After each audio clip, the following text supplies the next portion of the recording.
programa ay rated ESP. Ito ay edukasyon sa pagpapakatao, tinuturuan tayo paano rumespeto sa isang kapwa-tao. para sa mga batang manonood.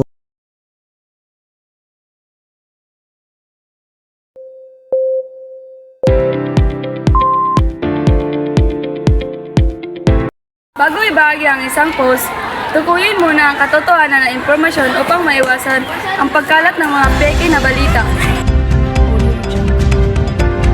Matuin ang iba ng may kabaitan at respeto online, tulad ng pagtrato mo sa kanila sa personal.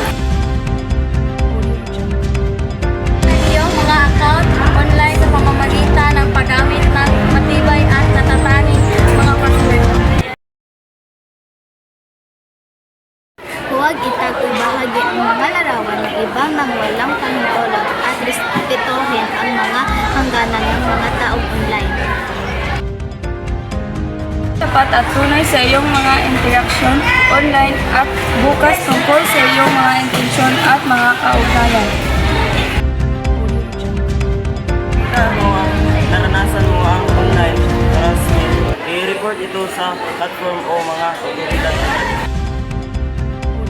Na umalis sa social media upang mabawasan ang stress, mapabuti ang kalusugan ng kaisipan, mapanatili ang isang malusog na balanse.